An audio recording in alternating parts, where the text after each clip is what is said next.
اعوذ باللہ من الشیطان الرجیم بسم اللہ الرحمن الرحیم الذین آتیناہم الکتاب یعرفونہ کما یعرفون ابناءہم وَإِنَّ فَرِيقًا مِّنْهُمْ لَيَكْتُمُونَ الْحَقَّ وَهُمْ يَعْلَمُونَ الْحَقُّ مِنْ رَبِّكَ فَلَا تَكُونَنَّ مِنَ الْمُمْتَرِينَ صدق اللہ العظیم۔ جن لوگوں کو ہم نے کتاب دی ہے وہ رسول کو اس طرح پہچانتے ہیں کہ جیسے اپنے بچوں کو پہچانتے ہیں۔ ایک گروہ جان بوجھ کر حق کو چھپاتا ہے۔ یہ حق ہے تیرے رب کی طرف سے، پس شک کرنے والوں میں سے نہ ہونا۔ پروگرام الکلام میں آپ تمام دیکھنے والوں کو خوش آمدید کہتا ہوں۔ آج ہم نے آیت نمبر سورۃ البقرہ کی آیت نمبر 146 اور 147 ان دو کی تلاوت کا شرف حاصل کیا ہے اور ساتھ ترجمہ بھی میں نے پیش کیا ہے۔ آئیے ذرا ان دو آیات پہ ہم بات کرتے ہیں۔ یہ اس حوالے سے بہت خاص ہے کہ اللہ نے یہاں یہ ذکر کیا ہے کہ جنہیں ہم نے کتاب دی ہے وہ اسے پہچانتے ہیں کہ ایسے کہ جیسے اپنے بچوں کو پہچانتے ہیں۔ ہم نے گزشتہ پروگرام میں یہ بات کی تھی کہ قرآن مجید میں جہاں پر یہ اسلوب اختیار کیا گیا اور یہ الفاظ آئے اوت الکتاب، یہ الفاظ ان اہل کتاب کے لیے آئے ہیں کہ جو اہل کتاب رسول اللہ صلی اللہ علیہ وسلم کی نشانیاں اور علامات جو پہلی کتابوں میں موجود تھی ان کو جانتے تھے، ان کو مانتے تھے۔ یعنی کوئی تعصب اور کوئی سرکشی، کوئی نفرت، کوئی قومیت، کوئی سیاست انہوں نے درمیان میں نہیں آنے دی۔ اس لیے جب وہ قرآن مجید سنتے تھے تو ان کی آنکھوں سے آنسو جاری ہو جاتے تھے۔ اور قرآن مجید میں اللہ سبحانہ و تعالیٰ نے اسی بنیاد پر ہی ان میں فرق بھی کیا ہے۔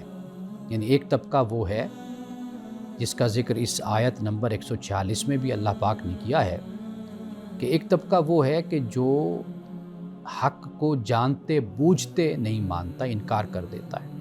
یعنی ایسے ہی ہے کہ اگر ایک گھر میں دو بھائی ہیں، ایک بھائی بھی جانتا ہے کہ یہ اللہ کے رسول ہیں، یہ قرآن اللہ کی کتاب ہے، دوسرا بھائی بھی جانتا ہے، دونوں کو معلوم ہے۔ ایسے بہت سے واقعات ابن ہشام نے بھی نقل کیے ہیں اور سیرت کی جو پہلی اولین کتابیں ہیں ان میں بیان ہوئے ہیں کہ اگر کسی سے پوچھا گیا، چھپ کر بھی پوچھا گیا کہ آپ کیا مانتے ہیں، آپ جانتے ہیں کہ یہ اللہ کے رسول ہیں، آپ کی اس پر تسلی ہے، جو دلائل اور جو شواہد اور جو علامات، جو نشانیاں بتائی گئی ہیں، کیا یہ پیغمبر ان پر پورا اترتے ہیں؟ تو وہ تنہائی میں اس بات کو تسلیم کرتے ہیں کہ بالکل ہم مانتے ہیں، لیکن ہم نے مخالفت کرنی ہے، ہم نے ایمان نہیں لانا۔ ایسے بہت سے واقعات ابن ہشام نے بھی نقل کیے اور دیگر جو تاریخ کی کتب ہیں ان میں بیان ہے۔ یہ وہ گروہ ہے کہ جن کی قرآن مذمت کرتا ہے کہ جب حق واضح ہو جائے تو پھر تو لازم اور ضروری یہی ہوتا ہے کہ آپ مانیے۔ جب آپ کو پتہ ہے کہ یہ وہی اللہ کے رسول ہیں، یہ وہی نشانیاں ہیں کہ جن کا ذکر تورات اور انجیل میں آیا، حضرت مسیح علیہ السلام نے جن کا ذکر کیا، جس کی طرف سورۃ الصف میں قرآن مجید نے بھی اشارہ کیا ہے، حضرت موسیٰ علیہ السلام نے بھی کیا، تو پھر تم کیوں نہیں ایمان لاتے؟ ایک طبقہ وہ ہے جو نہیں ایمان لاتا۔ دوسرا طبقہ وہ ہے کہ جب اسے معلوم ہوتا ہے کہ ان نشانیوں کا، ان علامات کا مصداق وہ رسول اللہ کی ذات اقدس ہے، تو وہ قرآن مجید جب تلاوت ہوتا ہے، وحی اترتی ہے، وہ سنتے ہیں تو وہ روتے ہیں اور ان پر خشیت طاری ہو جاتی۔ اس بات کا ذکر سورۃ آل عمران میں بھی کیا گیا ہے، اور یہ بھی بتایا گیا ہے کہ انہی میں دو گروہ ایسے بھی ہیں کہ ایک اعلیٰ اخلاق اور کردار کا مالک ہے، اور دوسرا گروہ وہ ہے کہ آپ ان کے پاس ڈھیر سارا سونا، کیا ایک سکہ بھی ان کے پاس رکھیں تو وہ لا یؤدی الیکا، تو وہ واپس نہیں کرتے۔ لیکن دوسری طرف ایسے لوگ بھی ان کے اندر موجود ہیں کہ آپ ان کو ڈھیر سارا سونا بھی دے دیں تو وہ اس کو واپس کر دیتے ہیں۔ یہاں سے ایک بات یہ بھی معلوم ہوتی ہے کہ جو لوگ تزکیہ نفس کرتے ہیں، اعلیٰ اخلاق پر فائز ہوتے ہیں، تو وہ حق کو دوڑ کر قبول کرتے ہیں، جلدی قبول کرتے ہیں۔ جنہوں نے اپنے نفس کو میلا کر دیا ہوتا ہے، گندا کر دیا ہوتا ہے، تو وہ حق کی طرف، دین کی طرف جلدی نہیں آتے۔ رسول اللہ نے اس لیے فرمایا کہ بہترین لوگ جو اسلام سے پہلے تھے وہ بعد میں بھی بہترین لوگ، یعنی اسلام قبول وہ لوگ کرتے ہیں کہ جو بہترین لوگ ہوتے ہیں، حق کو وہ قبول کرتے ہیں جو بہترین لوگ ہوتے ہیں، اچھائی اور نیکی اور خیر کی طرف وہ لوگ آتے ہیں کہ جو بہترین لوگ ہوتے ہیں۔ تو قرآن مجید اس طریقے سے ان کے فرق کو بیان کرتا ہے کہ ایک طبقہ وہ ہے ان میں کہ جنہوں نے حق کو قبول ہی نہیں کیا، اپنی انہی روایات پر، انہی باتوں پر ڈٹے رہے کہ جو ان کے احبار و رہبان نے جو جال بن رکھا تھا، بچھا رکھا تھا، اسی میں یہ پھنس کر رہ گئے، مفادات میں پھنس کر رہ گئے۔ لیکن ایک طبقہ وہ بھی ہے کہ جو انہی میں سے ہے کہ جو تکبر نہیں کرتا، وہ قسیسین کا ہے، رہبان کا ہے، کہ جو نیکی کو قبول کرتا ہے۔ تو یہ دو گروہ، دو طبقے قرآن مجید نے بیان کیے ہیں۔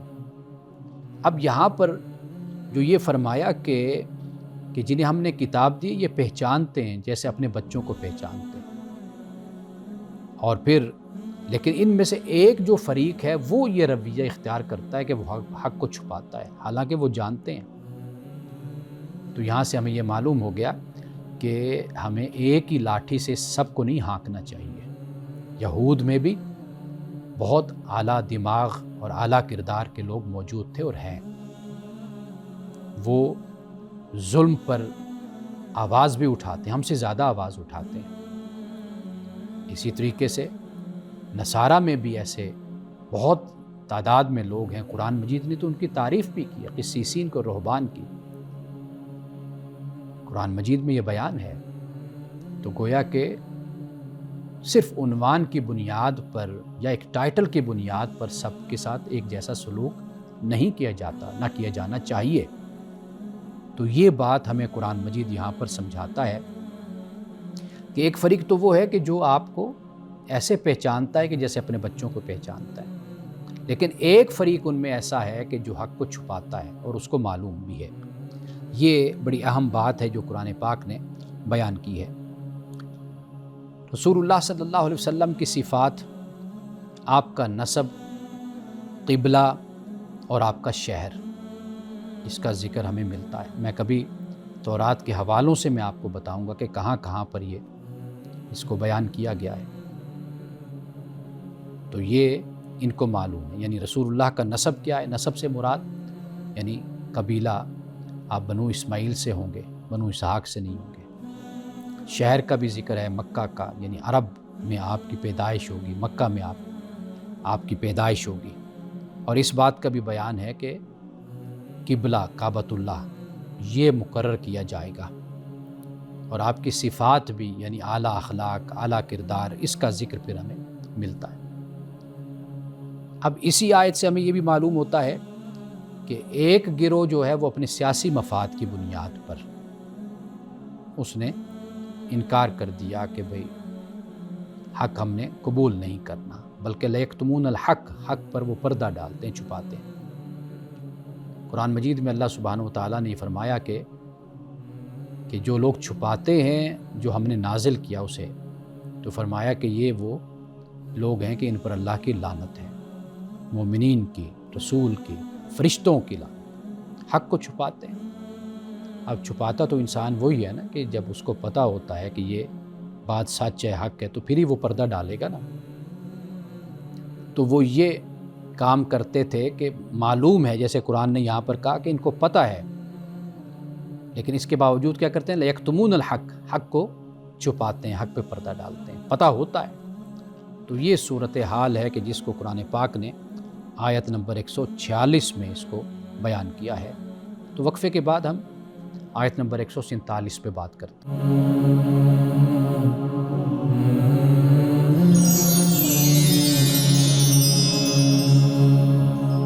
اب آئیے آیت نمبر 147 کی طرف، ذرا اس آیت پر بھی ہم بات کرتے ہیں۔ اگرچہ یہ آیت بڑی مختصر سی ہے، لیکن اس میں معانی کے، مفاہیم کے جو سمندر ہے وہ یہاں پر، یعنی کوزے میں جیسے کہا جاتا ہے نا کہ دریا یا سمندر بند ہے، تو یہاں پر ایک ہی آیت اللہ سبحانہ و تعالیٰ نے یہاں مختصر سی آیت آئی ہے۔ اب یوں کہہ لیجئے کہ جو پیچھے جو مضمون چل رہا ہے اس کو اب یہاں پر اپنے نتیجے پہ پہنچا دیا گیا ہے۔ فرمایا کہ الحق من ربک، کہ یہ تیرے رب کی طرف سے حق ہے۔ یعنی اس سے مراد کیا ہے کہ قبلے کی تبدیلی یہ اللہ کی طرف سے ہوئی ہے، اور یہ تبدیلی کسی انسان کی طرف سے نہیں ہوئی، یہ اللہ کی طرف سے تبدیلی ہوئی ہے اور یہ حق ہے۔ تو اس حوالے سے کسی قسم کا شک، تذبذب یا تأثر قبول کرنا اب مناسب نہیں ہے۔ کوئی شک نہیں ہے اس میں پیدا کرنا، نہ تذبذب میں رہنا ہے اور نہ ہی کوئی تأثر قبول کرنا ہے، یہ اللہ کی طرف سے اب حق ہو گیا۔ اور ویسے بھی دین کے جو قطعی احکام ہوتے ہیں ایبسلیوٹ، ان میں شک کا داخل ہونا یہ ایمان کے لیے بڑا خطرناک ہوتا ہے۔ یعنی اللہ سبحانہ و تعالیٰ نے جو دین کی مبادیات کو بیان کر دیا، قطعیت کے ساتھ بیان کر دیا، اب اس کے معاملے میں بحث کرنا، شک میں رہنا، یہ اپنے آپ کو مشکل میں ڈالنے والی بات ہے۔ اس لیے میں ہمیشہ یہ گزارش کرتا ہوں کہ کچھ پڑھنا چاہیے، سمجھنا چاہیے۔ ہمارے اکثر سوالات لا علمی، کم علمی یا سخت لفظ بولوں تو جہالت پر مبنی ہوتے ہیں۔ اس کی وجہ یہ ہوتی ہے کہ ہم اپنے اندر وہ تلاش اور جستجو نہیں رکھتے۔ خیر، علماء کو، اسکالرز کو تو اپنے علم کے مطابق اور اپنی استعداد کے مطابق جواب تو دینا ہی ہے، لیکن یہ ہے کہ یہ جو محتاجی ہے، یہ جو غلامی ہے، اسی کی بنیاد پر پھر ہمارا جو معاملہ ہوتا ہے، ہم ایکسپلائٹ بھی ہوتے ہیں، ہمیں گمراہ بھی کیا جاتا ہے، چونکہ ہمارے پاس علم نہیں ہوتا۔ جیسے ایک نابینا شخص ہے، اب کسی نے اس کو گھر پہنچانا ہے، راستہ دکھانا ہے، تو اس کو پکڑ کر ساتھ لے کر جدھر چاہے پھرتا رہے۔ اب وہ تو ہے نابینا، بلائنڈ ہے، تو وہ پھرتا رہے گا اور اسی طرح وقت گزرتا رہے گا۔ تو لہٰذا خود بھی تھوڑا سا شعور، اللہ تعالیٰ نے سب کو عقل دی ہے اور اسی عقل کی بنیاد پر سوال بھی ہونا ہے۔ میں اکثر یہ بات کہتا ہوں کہ اللہ نے کسی حوالے سے بھی کوئی کمی نہیں چھوڑی۔ جواب دہی کے حوالے سے ہر طرح اللہ نے انسان کو جو اسباب مہیا اس کی حکمت کے مطابق تھے وہ مہیا کیے گئے ہیں۔ یعنی آپ کو اللہ نے آنکھیں دی ہیں، کان دی ہیں، شعور دیا ہے، عقل دی ہے اللہ نے آپ کو۔ اللہ نے آپ کو پھر پیغمبر بھیج کر قرآن، کتابیں اتاری، تورات، انجیل، قرآن، وہ پورا اہتمام کیا۔ پھر آپ کے اندر فطرت میں خیر و شر کا شعور بھی رکھ دیا، تو اللہ نے پورا اہتمام کیا ہے۔ اب یہ علیحدہ بات ہے کہ ہم اسے استعمال کریں یا نہ کریں۔ تو اگر اتنی کوشش بھی ہم نہیں کر سکتے کہ ہم ان صلاحیتوں اور ان نعمتوں کو جو اللہ نے ہمیں دیا، ہم اس کا صحیح استعمال کر لیں، تو پھر تو واضح بات ہے کہ خدا کی بارگاہ میں جواب دہی تو ہوگی، نعمت کے بارے میں تو سوال ہوگا۔ جیسے ہم کئی مرتبہ یہ بات احادیث کی روشنی میں بھی پڑھ چکے ہیں کہ اللہ کی بارگاہ میں یہ پوچھا جائے گا کہ دولت دی تھی میں نے، اس کا استعمال تم نے کیسے کیا، کہاں کیا، تو یہ سوال تو پھر ہوں گے۔ تو لہٰذا کوشش اسی بات کی ہونی چاہیے کہ جو دین کے قطعی احکام ہیں ان میں شک اگر کیا جاتا ہے تو پھر یہ ایمان کے لیے بہت خطرناک بات ہو جاتی ہے۔ اور اسی لیے ایک عربی زبان میں یہ کہا جاتا ہے کہ الحق لا يتغیر بتغیر الناس ولا الاوہام ولا السیاسہ، کہ لوگوں کی خواہشات، سیاست یا اکثریت سے حق نہیں بدل سکتا۔ حق حق ہے. وہی بات جو میں نے پہلے کہی کہ میجورٹی سیاست میں دوسرے مسائل میں ہوتی ہے جس کو آپ اہمیت دیتے ہیں. دین کے معاملے میں خدا کی بات وہ قطعیت کے ساتھ اس کو سمجھنا چاہیے، یعنی وہ قطعی بات ہے، وہ خدا کی بات ہے. وہ 1 مانے 2 مانے 10 مانے 1000 مانے لاکھوں مان لیں تو، لیکن اصل جو بات ہے وہ یہ ہے کہ خدا کی جو بات ہے وہ آپ نے ماننی، چاہے آپ اکیلے ہی کیوں نہیں، آپ اسی کے ساتھ اپنے آپ کو جوڑے رکھیں. اب اس مختصر آیت میں اللہ سبحانہ وتعالیٰ نے جو یہ فرمایا نا کہ الحق من ربک، کہ یہ حق تیرے رب کی طرف سے، تو یہ بتا دیا کہ جو تمہارے اعتراضات ہیں نا وہ سارے بے بنیاد ہیں. یہ فیصلہ اللہ کا ہے اور شریعت میں تبدیلی حکمت کے مطابق ہوتی ہے، تو لہٰذا اب تو اس تبدیلی کا دروازہ بھی بند ہو گیا. دین اب منتقل ہو چکا اور اللہ کے آخری پیغمبر آ گئے. اب قیامت تک یہی دین اور یہی شریعت ہے. مستقل طور پر اب دروازہ بند کر دیا گیا، یعنی اب کوئی بھی نہ کوئی دروازہ کھل سکتا ہے نہ کوئی چور دروازہ ہو سکتا ہے.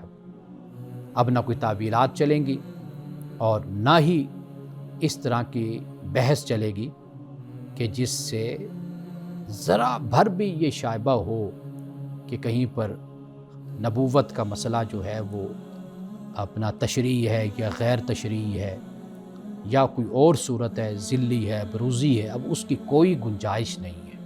اب معاملہ قرآن مجید نے بالکل واضح طور پہ بیان کر دی. جب کعبہ تحویل کعبہ ہو گیا، تحویل قبلہ ہو گیا، جب مسلمانوں کے لیے ایک مقام مقرر کر دیا گیا، تو اب اس کے بعد کوئی گنجائش نہیں رہتی. اللہ کا دین مکمل ہو گیا. تو لہٰذا یہ جو آیت ہے، آخری آیت، یہ تمام جو مضامین بیان ہوئے نا ان کا ایک لحاظ سے یہ خلاصہ ہو جاتا ہے. یعنی نتیجتاً اب بات ہمیں اس چھوٹی سی مختصر سی آیت میں بتا دی. اور پھر جو آخر میں فرمایا فَلَا تَكُونَنَّ مِنَ الْمُمْتَرِينَ، تو ممترین کا ایک مطلب تو شک کرنے والے بھی ہوتا ہے اور اس کے میں جھگڑنے والے بھی ہوتے ہیں. تو اگر ہم اس کا یہ مطلب کریں کہ جھگڑنے والوں میں سے نہ ہو تو یہ بھی ٹھیک ہے. اگر ہم یہ کہیں کہ شک کرنے والوں میں سے نہ تم بنو تو یہ بھی ٹھیک ہے. تو کیونکہ جھگڑا بھی تو کرتے ہیں، جب حق واضح ہے، قطعیت کے ساتھ بیان ہے، تو پھر اس کے باوجود بھی جھگڑا کرتے ہیں. کیوں کرتے ہیں؟ حق پر پردہ ڈالتے ہیں، لوگوں کو الجھاتے ہیں. جھگڑا کرنے کی بہت سی صورتیں ہوتی ہیں. یعنی جب کوئی جھگڑا کرتا ہے تو ایک کوشش تو الجھنے والے کی، بحث کرنے والے کی یہ ہوتی ہے کہ جو اصل مسئلہ ہے وہ کسی طرح پس پشت چلا جائے، اس پر کوئی بات نہ ہو، کوئی گفتگو نہ ہو. جھگڑا کرنے کا یہ بھی مقصد ہوتا ہے، بحث کرنا، جھگڑا کرنا، سوال پہ سوال کرنا، تاکہ جو اللہ نے حکم دیا وہ کسی طریقے سے ٹل جائے اور ہمیں اس پر عمل نہ کرنا پڑے. یہ جو بحث کا انداز ہوتا ہے تو یہ در حقیقت یاد رکھیے کہ اسلام کا اور ایمان کا تقاضا یہی ہے. جیسے اعراب کے بارے میں قرآن پاک نے کہا قالت الاعراب آمنا، اعراب کہتے ہیں ہم ایمان لائے. قل لم تؤمنوا، یہ نہ کہو کہ تم ایمان لائے، ولکن قولوا اسلمنا ولما يدخل الایمان فی قلوبکم. یہ نہ تم کہو کہ ہم ایمان لائے، تم یہ کہو ہم مسلمان ہوئے، اس لیے کہ ابھی ایمان تمہارے دلوں میں داخل نہیں ہوا. یہ اصل معاملہ ہوتا ہے کہ ایمان دلوں میں اترنا چاہیے، داخل ہونا چاہیے. اور جو دین کی مبادیات ہیں، اصول ہیں، قطعیت کے ساتھ بیان ہے، ان کے بارے میں تو کوئی شک اور تذبذب ہونا ہی نہیں چاہیے اور کوئی تاثر بھی قبول نہیں کرنا چاہیے اس حوالے سے. یاد رکھیے کہ جب دین کی ان مبادیات اور دین کی ان بنیادوں اور اصول پر جب آپ ایمان لاتے ہیں تو پھر بے فکر ہو جائیے. زندگی میں بہت سے مسائل اور بہت سی مشکلات صرف اس لیے ہوتی ہیں کہ ہم جو اللہ پر ایمان ہے، جو دین ہمیں بتاتا ہے، ہمیں اس کی خبر نہیں ہوتی، ہم بے خبر ہوتے ہیں، جس کی بنیاد پر پھر ہماری زندگی میں مشکلات اور مسائل پیدا ہو جاتے ہیں. رسول اللہ نے فرمایا کہ دین آسان ہے. تو دین آسان کا مطلب ہی یہی ہے کہ باقی مشگافیاں ہیں، قانونی بھی، فقہی بھی، اجتہادات بھی ہیں، بہت کچھ ہے. وہ اس کو ایک سہولت کے طور پر آپ اس کو دیکھیے، وہ اس کو اپنے لیے حجت مت بنائیے اس طریقے سے کہ آپ پریشان ہو جائیں اور آپ یہ خیال کریں کہ یہ دین ہے۔ وہ ایک تشریح ہو سکتی ہے، ایک تفسیر ہو سکتی ہے، وہ تو ٹھیک ہے، لیکن اپنے آپ کو اس کم علمی اور لا علمی کی بنیاد پر اپنے آپ کو الجھانا نہیں چاہیے۔ تو قرآن پاک یہ کہتا ہے کہ یہ حق ہے تیرے رب کی طرف سے، یعنی اب مسلمانوں کو، جو کمزور مسلمان تھے، جو ابھی مسلمان ہوئے تھے اور جو قبلہ کے بدلنے پر یہود، نصارہ اور دوسرے لوگوں کی، منافقین کی باتیں، تان تشریح سنتے تھے، وہ پریشان ہو جاتے تھے۔ تو اللہ پاک نے فرمایا کہ یہ تیرے رب کی طرف سے حق ہے، یہ رب کی طرف سے اترا ہے معاملہ، یہ کوئی زمینی مسئلہ نہیں ہے، انسانی معاملہ نہیں ہے، یہ اللہ کی طرف سے ہے۔ تو لہٰذا جو اللہ سبحانہ و تعالیٰ نے حق اتارا ہے، تم لوگ اس میں نہ کوئی شک کرو، نہ اس پر تم کوئی جھگڑا کرو۔ ابھی ہم یہیں تک بات اپنی رکھتے ہیں، آیت نمبر 147 تک۔ وقفے کے بعد آپ کے کچھ سوالات ہیں، ان پہ ہم بات کرتے ہیں۔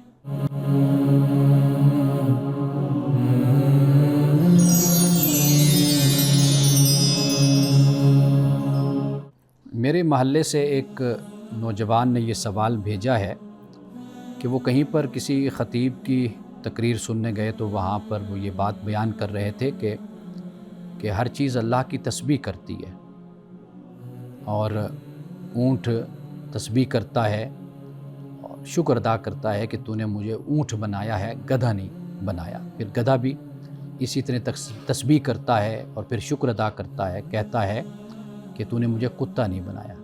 کتا پھر یہی کہتا ہے، تسبیح بھی کرتا ہے، شکر ادا کرتا ہے کہ تو نے مجھے خنزیر نہیں بنایا۔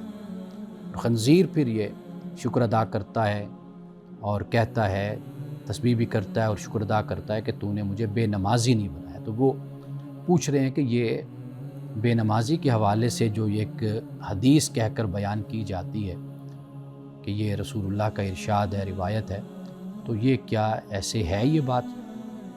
اس کی حقیقت اصل میں کیا ہے؟ دیکھیے، قرآن مجید میں تسبیح کے حوالے سے یہ بیان ہے کہ ہر شے تسبیح کرتی ہے، ایک مقام نہیں، کئی مقامات ہیں جہاں پہ اللہ نے اس بات کو بیان کیا۔ حدیث میں بھی آتا ہے کہ چونٹیاں جون سی ہیں وہ بھی تسبیح کرتی ہیں، اس کا ذکر بخاری میں ہے۔ تو تسبیح کا ذکر تو ہے، تسبیح کرتے ہیں۔ اب جو نماز کی اہمیت اور فضیلت کو اس طرح اجاگر کیا جا رہا ہے، قرآن مجید میں بھی نماز کی فضیلت کو اور اہمیت کو بیان کیا گیا، حدیث میں بھی بیان کیا گیا، جیسے بین الرجل و بین شرک یا بالکفر ترک الصلاۃ، کہ جو مسلمان کی جو نشانی ہے وہ نماز ہے، یعنی یہ مسلمان، یعنی مسلم میں اور غیر مسلم میں اور دوسرے مذاہب کے لوگوں میں جو چیز فرق کرتی ہے وہ نماز ہے۔ ایسی بہت سی احادیث اور روایات ہمیں ملتی ہیں، لیکن یہ جو روایت ہے یہ کسی مستند ماخذ میں یہ موجود نہیں ہے، بلکہ اس کا جو متن ہے وہی منکر ہے۔ اور پھر یہ ہے کہ ایک مسلمان کو کہ اس کو کتے اور خنزیر سے بھی اس کو بدتر بتایا جا رہا ہے، کہا جا رہا ہے۔ تو یہ تو یعنی ایسی کوئی روایت نہیں ہے اور نہ کوئی مستند اس کا کوئی حوالہ موجود ہے، یعنی آپ یوں کہہ سکتے ہیں کہ یہ ایک من گھڑت اور ایک موضوع روایت ہے۔ تو اس لیے ہمیں چاہیے کہ قرآن اور حدیث سے جو نماز کی اہمیت اور نماز کو چھوڑنے پر جو صحیح بات، صحیح حوالے موجود ہیں، ہمیں ان کو نقل کرنا چاہیے اور ایسی روایات کی طرف ہمیں نہیں جانا چاہیے۔ بدقسمتی ہے ہماری کہ ایک طرف تو مستند ماخذ موجود ہے، حوالے بھی موجود ہیں، معلوم نہیں ہے کہ کیوں نہیں ان حوالوں کو نقل کیا جاتا، ان کو کیوں نہیں پڑھا جاتا، ان کو کیوں نہیں بیان کیا جاتا۔ یہ بھی شاید علمی زوال ہے، علمی پستی ہے کہ ہمارے لوگ جو منبر پر بیٹھتے ہیں، جلسوں میں جاتے ہیں اور انہیں بڑا علامہ کہا جاتا ہے اور بڑے خطیب ہوتے ہیں وہ، لیکن ایسی کمزور اور غیر مستند اور ضعیف اور موضوع من گھڑت باتیں بیان کرتے ہیں۔ اس سے کیا ہوتا ہے؟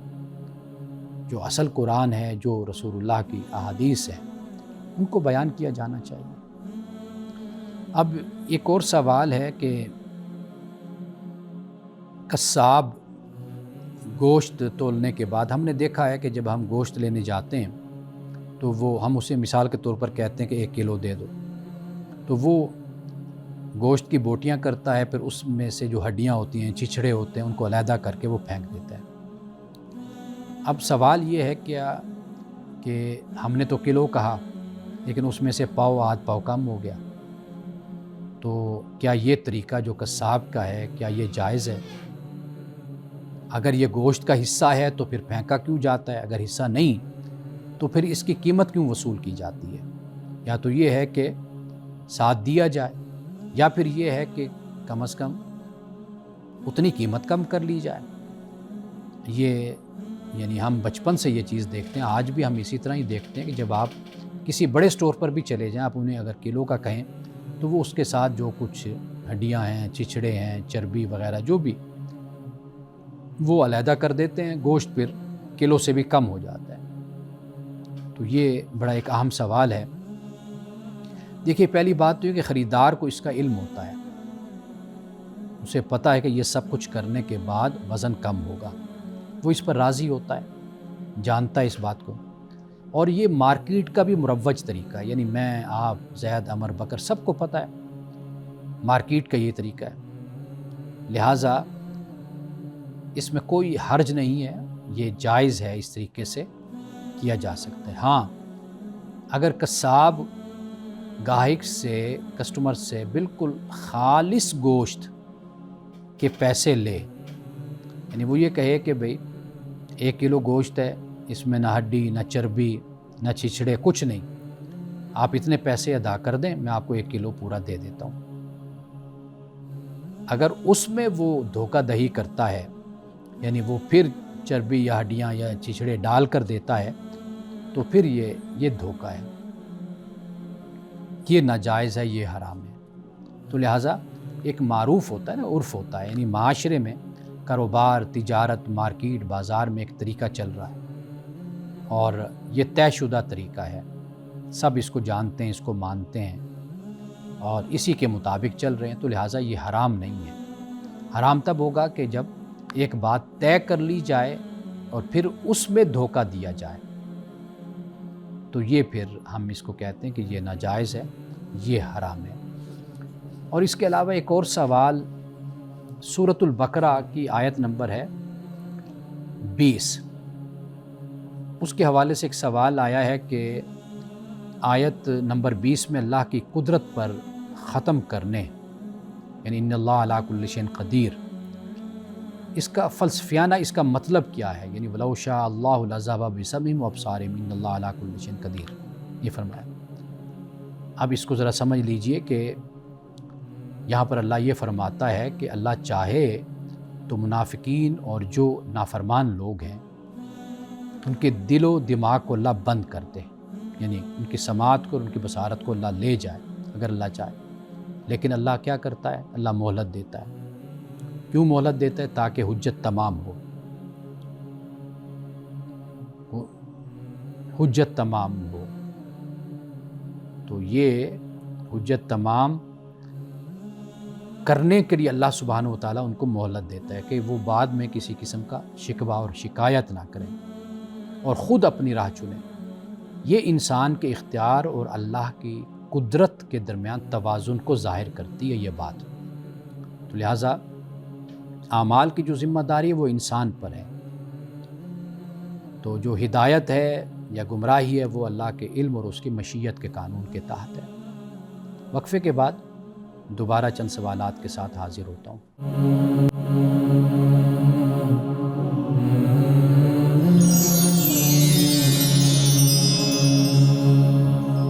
ایک بہت ہی اہم سوال ہے نوجوانوں کے حوالے سے۔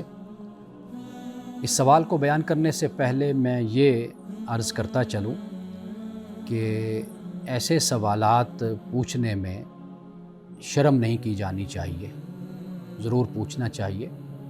جس طرح ہم ڈاکٹر کے پاس جاتے ہیں، جب تک ہم اپنی مرض، اپنی بیماری ڈاکٹر کو نہیں بتائیں گے تو وہ اس کے مطابق ہمیں علاج بھی نہیں کرے گا اور ہمیں جواب بھی نہیں دے پائے گا۔ تو یہ کچھ باتیں ایسی ہوتی ہیں کہ ضروری ہوتی ہیں کہ ان کا ذکر کیا جائے تاکہ ہماری اصلاح ہو۔ جیسے مثال کے طور پر دیکھیے، ہمارے نوجوان پاکی ناپاکی کو نہیں جانتے، وضو کے مسائل سے یا وضو سے واقف نہیں ہوتے، غسل سے واقف نہیں ہوتے کہ یہ کب فرض ہوتا ہے، کب لازم ہوتا ہے۔ ایسے بہت سے مسائل ہوتے ہیں، تو لیکن ان مسائل کو حکمت کے ساتھ اور سنجیدگی کے ساتھ اور جتنی ضرورت ہو، جتنا احتیاج ہو، اس کے مطابق ضرور بیان کیا جانا چاہیے۔ تو آئیے اب سوال کی طرف، وہ یہ ہے کہ یہ جسے استمناء بالید کہا جاتا ہے، ماسٹربیشن کہا جاتا ہے، اس کے بارے میں پوچھا گیا ہے کہ مذہب اس حوالے سے ہماری کیا رہنمائی کرتا ہے۔ دیکھیے، قرآن مجید میں اس کی حرمت پہ کوئی واضح، کوئی صریح آیت موجود نہیں ہے، اور حدیث میں بھی، یعنی صحیح جس سے حدیث کہا جاتا ہے، اس میں بھی کوئی ممانعت ہمیں نہیں ملتی۔ اور جہاں یہ کہا گیا ہے کہ فرج کی حفاظت، یعنی اپنی موڈیسٹی کی، تو اس کا تعلق جب ہم پڑھتے ہیں قرآن مجید میں، حدیث میں، تو وہ زنا سے اس کا تعلق بنتا ہے، یعنی مرد اور عورت کا ایکسٹرا میریٹل ریلیشن جس کو کہا جاتا ہے، وہ اس سے اس کا تعلق بنتا ہے۔ تو لہٰذا قرآن مجید میں تو نہ احادیث صحیحہ میں اس کا ہمیں کوئی ممانعت کا کوئی ذکر ہمیں ملتا ہے۔ قرآن مجید کی ایک آیت ہے، وہاں سے ہمارے علماء نے استنباط کیا ہے، ڈیرائیو کیا ہے۔ سورۃ المومنون قرآن مجید کی آیت نمبر 23 ہے، سورت نمبر 23 ہے اور آیت نمبر 7 ہے۔ اگر آپ اس کا مطالعہ کریں تو وہاں پہ اللہ سبحانہ وتعالیٰ نے فرمایا کہ والذین هم لفروجہم حافظون، کہ جو اپنی فروج کی حفاظت کرنے والے ہیں، لیکن الا علی ازواجہم او ما ملکت ایمانہم، یعنی یہ جو حفاظت ہے یہ بیویوں کے ساتھ، یعنی یہ جائز ہے یہ تعلق۔ اور اسی طرح اس وقت چونکہ لونڈیوں کا بھی تصور تھا تو لہٰذا لونڈیوں کا بھی ذکر ہو گیا۔ بعد میں پھر یہ جو انسٹیٹیوٹ ہے، یہ ادارہ، پھر یہ آہستہ آہستہ ختم ہو گیا۔ فإنہم غیر ملومین، تو فرمایا کہ یہ ملامت کیے ہوئے نہیں ہیں، یعنی یہ نقطہ سمجھ لیجئے، بیویوں کے ساتھ کہا کہ بھئی فروج کی حفاظت، ایکسٹرا میریٹل جو ہے معاملہ، اس میں فروج کی حفاظت ہونی چاہیے، موڈیسٹی کی حفاظت ہونی چاہیے، عفت کی، عصمت کی، لیکن بیویوں کے ساتھ یہ تعلق قائم کیا جا سکتا ہے۔ اب اس کے بعد فرمایا فَمَنِ ابْتَغَىٰ وَرَاءَ ذَلِكَ، جو اس کے علاوہ چاہے تو فَأُولَٰئِكَ هُمُ الْعَادُونَ، فرمایا کہ یہ زیادتی کرنے والے ہیں، حد سے بڑھنے والے ہیں۔ تو یہاں پر علماء کرام نے یہ استنباط کیا کہ اللہ نے یہاں پر یہ فرما دیا فَمَنِ ابْتَغَىٰ وَرَاءَ ذَلِكَ، جو چاہے اس کے علاوہ، یعنی بیوی سے اس تعلق کے علاوہ کوئی راستہ اختیار کرے گا تو کہا کہ وہ زیادتی کرنے والے ہیں، وہ حد سے بڑھنے والے ہیں، یعنی اس کے علاوہ جو بھی صورت ہوگی وہ حرام ہوگی، ناجائز ہوگی۔ یہ علماء نے یہاں سے استنباط کیا ہے۔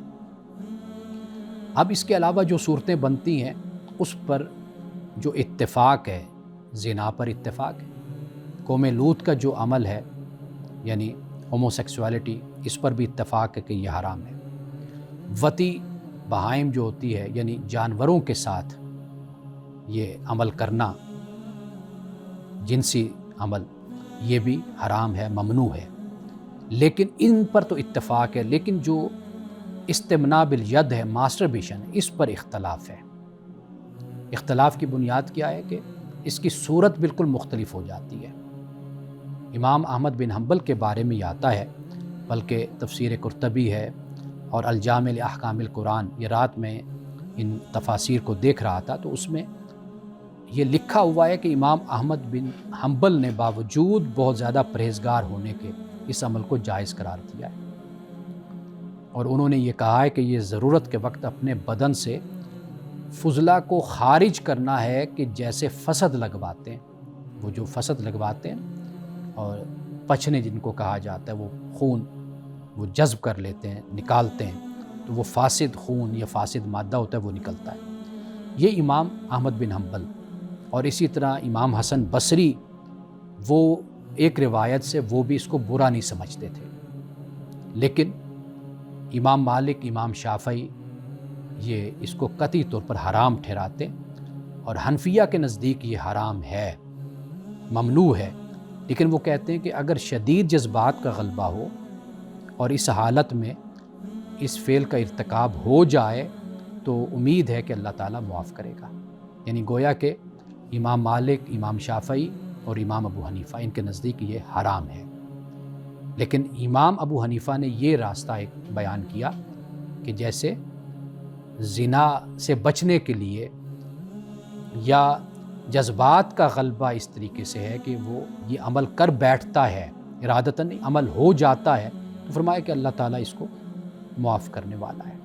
تو لہٰذا امام مالک، امام شافعی اور امام ابو حنیفہ یہ تین ایک رائے رکھتے ہیں۔ امام احمد بن حنبل سے یہ ایک روایت بیان کی جاتی ہے جو میں نے آپ کے سامنے رکھی ہے۔ تو بہترین جو راستہ اور طریقہ ہوتا ہے وہ یہی ہوتا ہے کہ انسان اپنا تزکیہ کرے، نوجوان اپنا تزکیہ کریں، اچھے لوگوں کی صحبت اختیار کریں، 5 وقت نماز پڑھیں۔ رسول اللہ صلی اللہ علیہ وسلم نے قرآن مجید نے صبر کا ذکر کیا کہ اگر نکاح کا اختیار یا استطاعت نہیں ہے تو صبر ہے، اور ہمیں احادیث میں یہ بھی ملتا ہے کہ روزے رکھے۔ تو گویا کہ انسان کو آخری حد تک اسی بات کی کوشش کرنی چاہیے کہ وہ اس عمل میں، اس فعل میں ملوث نہ ہو، کیونکہ پہلا قدم انسان کو پھر انتہائی قدم کی طرف لے کر جاتا ہے۔ تو بہتر طریقہ یہی ہوتا ہے کہ اپنے نفس پر، اپنے جذبات پر انسان کنٹرول کرنا سیکھے۔ یہ ضبط نفس انسان کو بہت سے مواقع پہ پھر یہ تربیت اور یہ ٹریننگ پھر انسان کے کام بھی آتی ہے۔ انہی الفاظ کے ساتھ آج کے پروگرام سے میں اجازت چاہوں گا، کل آپ سے انشاءاللہ ملاقات ہوگی۔ السلام علیکم ورحمۃ اللہ وبرکاتہ۔